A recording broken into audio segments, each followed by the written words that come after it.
Good morning on what is a cool, bright and sunny day. It is Tuesday the 14th of March. I've got a nice hot cup of tea.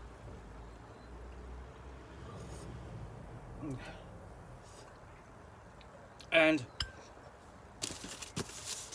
a parcel to unbox. So let's get to it. And find out what is in here.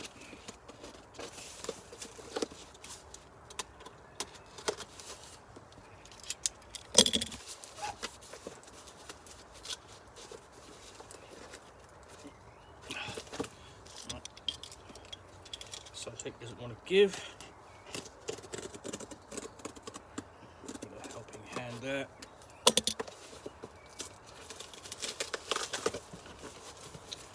Okay. What I've got in there is this. I'm pulling that out. And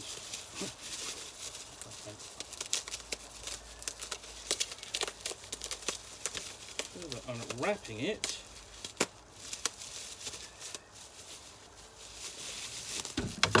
sorry mate. Okay, what I have is this, which is Pirate Borg. I mean, because essentially this is another role-playing game derived from Mörk Borg. So basically the Scandinavian death metal pre-apocalyptic role-playing game, and you've got a number of different little role-playing games kind of based on this or using it as a template. So one of them, of course, is Cyborg or Cyborg, but and now we have Pirate Borg. So there is a darkness upon see this. So there's a darkness upon the sea. These tranquil islands betray the horrors that have unfolded in the dark Caribbean, and in a constant state of war has spawned a new breed of outlaw, the pirates. But fouler than things than man plague these waters, hordes of undead, ships of bone and flesh, nameless terrors lurking in the deep, but not the devil himself can save a man from his own greed. So this is a self-contained scurvy-ridden, rules-light, art-heavy RPG based on compatible with Mörk Borg, inspired by history, fantasy, history, and rum. 8 player character classes with 20 ancient relics, 28 arcane rituals, weapons, equipment, and backgrounds, 90 monsters and NPCs. 90 plus system agnostic tables for treasure maps, quests, and random pirates of carousing, maritime travel, wild islands, derelict derelict ships, and more. Sample hex-based naval combat with stats for 80 different boats, ships, and forts. The Curse of Skeleton Point, an introductory sandbox adventure and a location guide, includes a fold-up, double-sided treasure map with Black Coral Bay and the Dark Caribbean, generally suitable for ages 16 and up. And yes, the Mörk Borg line of basically the line of games that this are generally maturing content and a tone. So let's find out what we've got inside.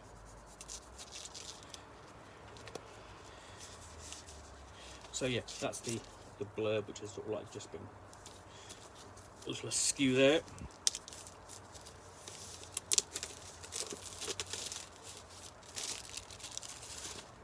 So yeah, that's the blurb. And the other thing that comes with this is Pirate Borg character sheets, and this is the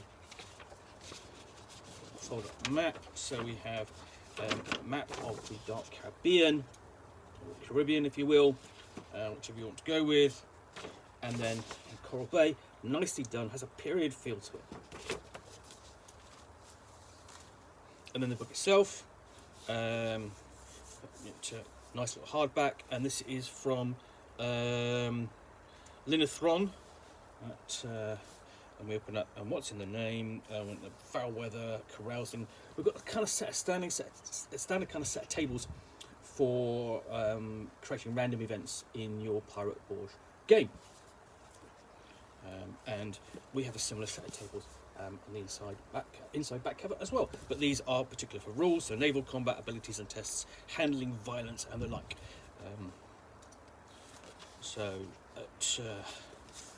This is very black book so far.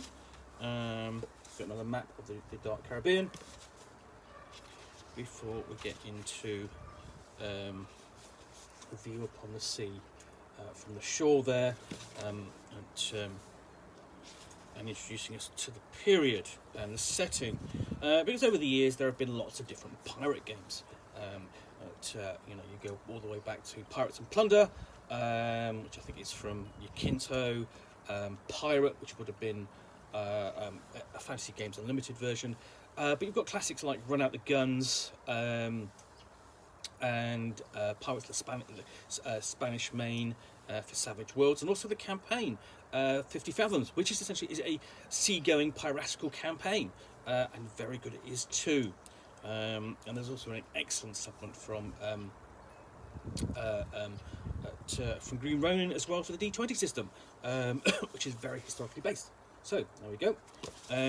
This is essentially a problem. The remnants of destroyed undead, which will pervade the whole region. Probably partly why we have the Dark Caribbean. And here's the explanation, basically beginning to explore the setting. Brethren of the Coast, and the British in the region. Because essentially you need to look at this as sort of like, okay, this is a Borgian, if you will, take upon, or a view of Pirates of the Caribbean, the film series, with Jack Sparrow, which in part is fun and in part not fun. So here we've got like an introduction. Essentially, we're just exploring the reaches and the depths of the region, some of its threats and dangers. So, for example, the end of days, you have a ship taken up by some vast tentacular creature, likely a leviathan. Could be a giant squid, could be a giant, could be even Cthulhu himself if you wished. And then we're going further west, and here we go ashore in the Yucatan in what would be Mexico. And then we have a general history of the Dark Caribbean. Here we get onto how to create a player character. So basically talk about ability scores, difficulty ratings, tests, and so on. Things like rules for holding your breath, because obviously you may need to, you may get thrown into the sea. Handling violence in the game, because you're going to be boarding ships, repelling boarders, attacking ships, and fighting threats. Before we get on to the different, essentially, classes, so we have the Brute. Nicely done. I really like the look of this book so far. A lot of the artwork is it's not doing the art punk that we've seen in Cyborg and Mörk Borg. Here, this is a bit more thematic in a sense. So this is Mesoamerican style. A pirate done in Mesoamerican style, which is kind of fun. We have Rapscallion, and that's done almost as a series of playing cards. So you get the feel of the knave. That sort of character. Classic kind of buccaneer, complete with spade for digging up or burying treasure, and hook for hand after some terrible injury. The swashbuckler, even a dead one there, or undead one there. The zealot, bringing the word of God to your pirate crew. And the sorcerer, taking command of godly powers. And then we have Tall Tales. merfolk, so you can be you can actually be an aquatic mutant or a sentient animal if you wish. Weapons of the setting, so classic, nautical weapons, so marling spike or belaying pin, knife or bayonet, flintlock pistols, boarding axes, cat-o'-nine tails, they're all there and nicely illustrated, nice clear, here's what you're on with, here are your choices. Other equipment, and then we explore the Devil's Luck, essentially mechanic, which keeps a pirate in Pirate Borg going. Flaws, because no pirate is ever perfect. Why else would there be a pirate? And we have things like idiosyncrasies. And I'm having problems with my language this morning. Unfortunate incidents and conditions. Things important, just sort of lists and things you can just add detail and colour and flavour to your character and to NPCs. Ancient relics, which you might want to go after. These can become the MacGuffins of your game, I'm pretty much sure. Arcane rituals for you to perform if necessary, or stop in order to prevent some ruinous power coming to prominence or gaining traction. Mystic mayhems for when that goes wrong, and no pirate game would be a pirate game if it didn't have sea shanties. And then alchemy, because the Caribbean is rich in natural ingredients, that sort of thing. You can literally go after those and find them and make potions and so on. Then we have naval combat.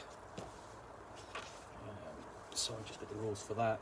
Because essentially, pirates are going to be out, capturing ships and taking prisoners and selling on cargoes, and then of course raiding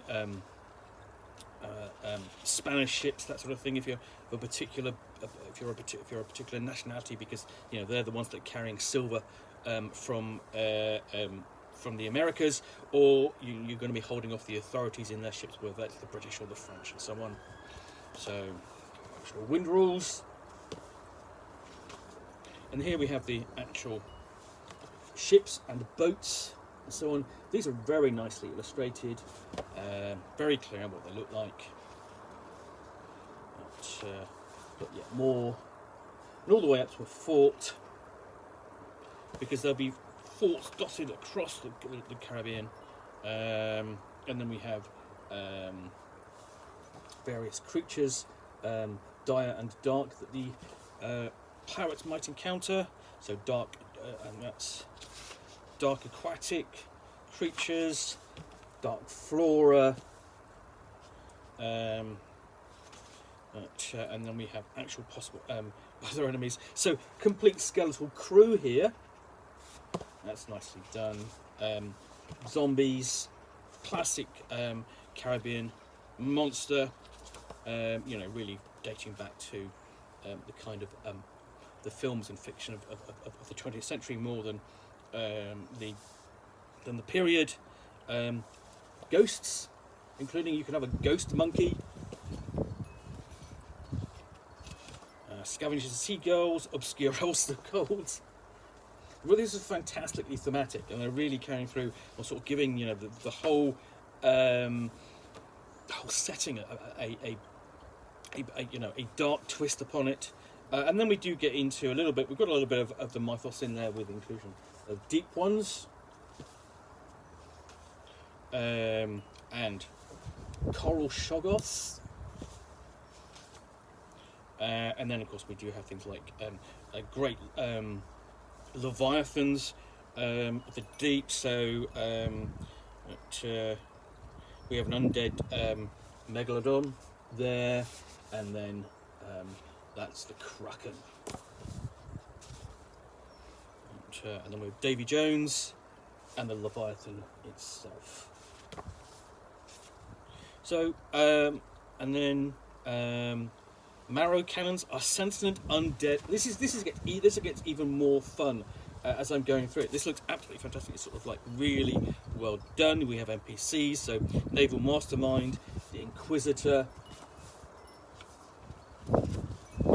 Necromancer, Sucking One, almost a crab, humanoid crab. Encounter tables. More of these. Let's see what else we've got. And of course a table of treasure maps. Because where would a pirate campaign be without going, without sailing to find a buried treasure, and to accompany that, riddles, uncharted islands, because contain lots of secrets, and stopping a pirate can be dangerous to your health. So you've got more things to apply to your pirate NPCs, jobs and quests. This is really, there's a huge amount of gaming potential in this before we get on to the actual adventure, which is the Curse of the Skeleton Point, which is basically a tower on an island. Because so we've got explanation of what the module's about, and we have a map of basically image of Black Coral Bay, which is essentially the location which we've seen on the other side of that map. Coral Town, nicely shown at night. Essentially you imagine sailing into that, and an explanation of what's there as well. And then of course the Dread Thing and the old lighthouse with a nice set of floor plans for your lighthouse, and another location park feature. So you've got like a mini sandbox there, and then across the island through the jungle to discover the Nameless Temple.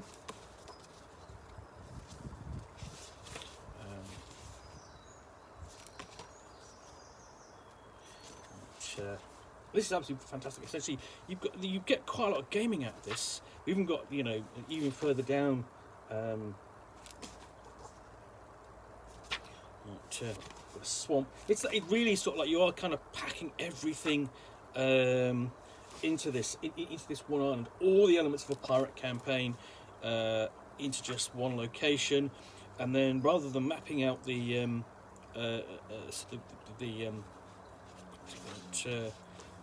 tower, we've got a side side view of it, a cutaway view over several pages. And of course, then we've got essentially just a quick guide to character creation. So yeah, that packs an awful lot into it. We've also got an index, a creature index, and a standard index as well in here. This is absolutely fantastic looking little book.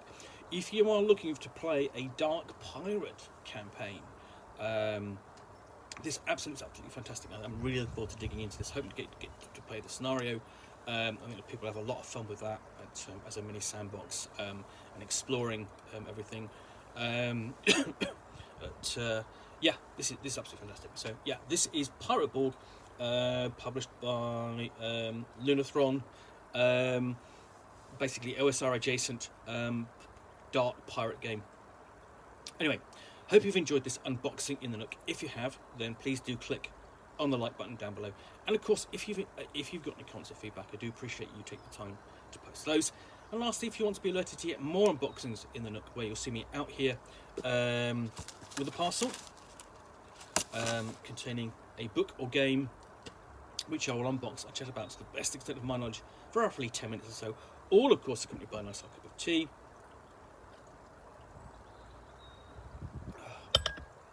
Then please do hit the subscribe button down below. Thanks again for watching another unboxing in the Nook. Be back again soon with another one. Bye for now.